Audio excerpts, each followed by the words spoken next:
Entrepreneur, perfectionniste, freelance, attention au burn-out.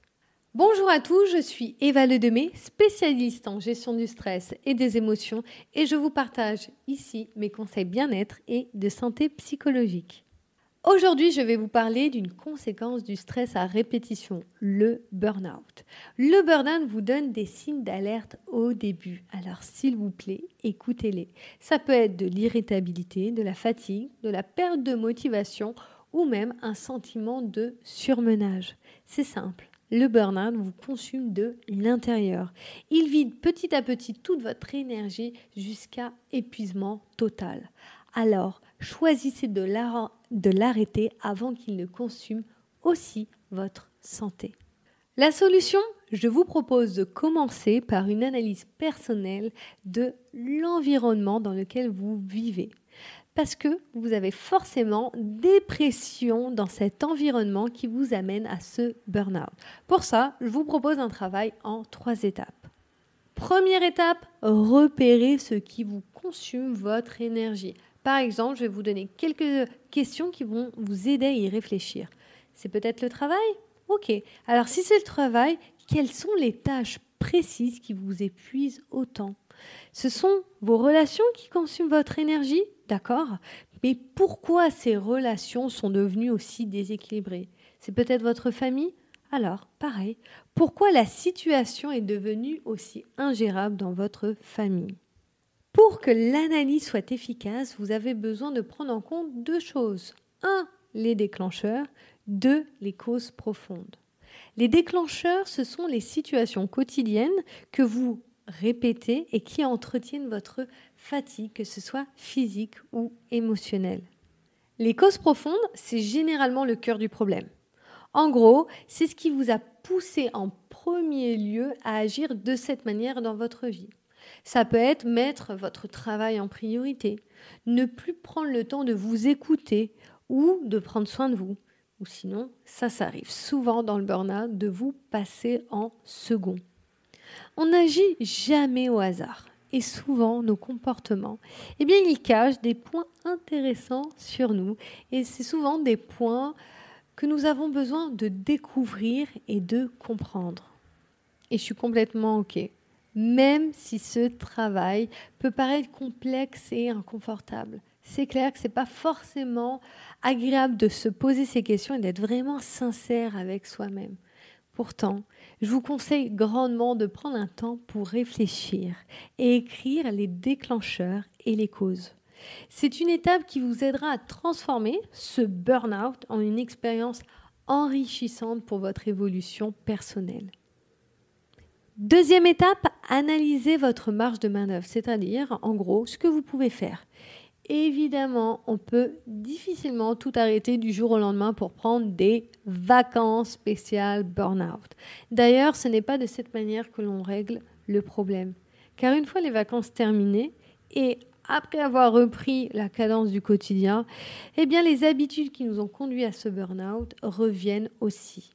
Cependant, et s'il vous plaît, vous ne pouvez pas continuer dans ce sens, car le burn-out ne va pas disparaître en fait si vous ne décidez pas de ralentir ou de rééquilibrer votre vie. Step back, prenez du recul. Le burn-out vous montre que votre rythme est trop élevé. Soit vous dépassez vos limites, soit la situation est en décalage avec vos besoins personnels.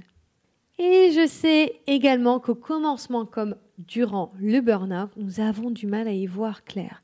C'est pour ça que je vous propose de réfléchir aux actions que vous pouvez mettre en place pour avoir plus de temps pour vous. Et là, je vais vous donner quelques idées. Pourquoi ? Parce que déjà, vous avez besoin de pouvoir souffler et avoir un regard plus clair sur la situation que vous vivez. Et vous ne pouvez pas passer cette étape. Et pour cela, vous avez besoin de prendre des distances sur les pressions que vous supportez au quotidien. Comme je vous l'ai dit, vous avez sûrement des pressions dans votre environnement qui vous ont amené à ce burn-out. Enfin, organisez des activités. Ça peut être des activités relaxantes ou des moments que vous pouvez avoir pour recharger vos batteries ou pour vous ressourcer. Ça peut être vous ressourcer au travers de vos relations ou des moments qui vous changeront de votre environnement habituel. Parce que en coupant de votre environnement, ça va vous aider à prendre des distances. Et vous pouvez aussi réfléchir aux possibilités que vous avez afin de ralentir votre rythme. Posez-vous la question, qu'est-ce que je peux faire pour que mon quotidien se ralentisse un peu? Quelle activité je peux mettre de côté?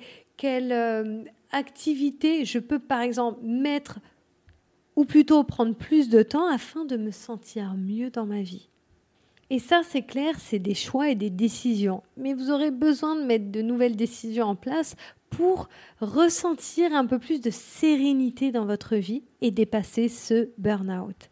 Et je vais être honnête, vous aurez besoin aussi de vous forcer. Même si votre planning est chargé, et c'est souvent à cause de ça qu'on a un burn-out, et que vos pensées sont remplies de « je dois » ou « je ne peux pas faire autrement », souvent on répète ça quand on a eu un burn-out, eh bien vous avez besoin de changer vos habitudes. Et cela ne se fera pas sans bousculer vos actions quotidiennes. Il y aura de l'effort et des moments où vous devrez vous booster ou vous motiver pour agir pour votre bien-être. Et une fois que vous aurez fait l'analyse des causes et des déclencheurs, c'est la mise en place d'actions pour ralentir et vous ressourcer. C'est-à-dire, une fois que vous avez fait l'étape 1 et l'étape 2, vous pouvez passer à l'étape 3 qui est apprenez de vos erreurs. Attention, le burn-out peut facilement revenir si vous ne mettez pas des actions en place sur le long terme. Et ça ne suffira pas de prendre soin de vous 1 semaine, 1 mois ou 6 mois. Vous avez besoin de nouvelles habitudes, de nouveaux rituels dans votre vie. C'est pour cela que l'étape 1 est importante. Vous avez besoin de prendre conscience des déclencheurs et des causes. Si vous ne faites pas cette étape-là, vous ne pourrez pas passer à l'étape qui va conclure et vous amener à vous développer personnellement. Et je peux vous garantir que si vous utilisez votre burn-out ou les prémices d'un burn-out pour mieux vous connaître, vous en sortirez avec une expérience très positive pour votre évolution personnelle ou pour votre bien-être futur. En gros, ce burn-out, c'est juste un message. C'est un message que votre mental et votre corps vous envoient. Et si vous l'écoutez attentivement et mettez des actions concrètes en place, l'écouter, ça ne suffit pas, il peut devenir un vrai tremplin d'amélioration pour vous. Mon conseil pour conclure, vous pouvez rendre ce burn-out ou le prémisse de votre burn-out utile rien qu'en travaillant sur ces 3 étapes. Là, ce que vous pouvez faire, c'est que vous pouvez marquer ces 3 étapes sur un papier et vous pouvez déjà commencer à les écrire. Il vous suffit juste de mettre sur pause à chaque fois que je vous dis les étapes. Et vraiment, en 15 minutes, 1 demi-heure, vous pouvez rendre déjà ce burn-out utile. Première étape, analyser les déclencheurs et les causes profondes et ce qui vous consomme de l'énergie au quotidien. Si vous faites ça, ça va vraiment vous aider à y voir plus clair. Deuxième étape, réfléchissez et recherchez les actions que vous pouvez mettre en place pour vous ressourcer et aussi avoir plus de temps pour vous. Ça aussi, ça prend 5 minutes.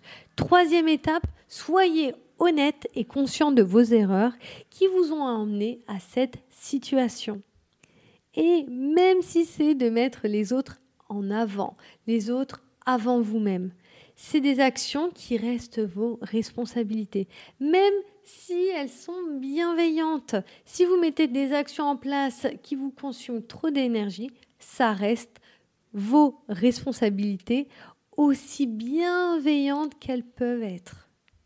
Vous ressortirez toujours gagnant d'une situation dans laquelle vous avez appris à mieux vous connaître et agi en conséquence. Le burn-out, c'est la même chose, c'est comme le stress, on n'y échappe pas. Si vous apprenez à mieux vous connaître et vous agissez, vous allez avoir des résultats positifs.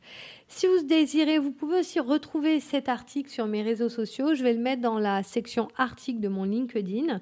Comme ça pourrait vous aider si vous voulez travailler sur le burn-out avec les différentes étapes. Vous pouvez aussi retrouver ce post sur Facebook et Instagram. Il y a d'ailleurs la vidéo de ce podcast sur Instagram. Tout ça ça en tapant Eva Ledemay sur tous les réseaux sociaux, même TikTok et YouTube. Vous pouvez aussi me contacter par message sur Instagram de préférence. Et si vous souhaitez avoir plus d'informations sur mes accompagnements ou simplement échanger sur ce podcast, vous pouvez me contacter aussi par message. Je vous remercie à tous de votre écoute et je vous dis à bientôt.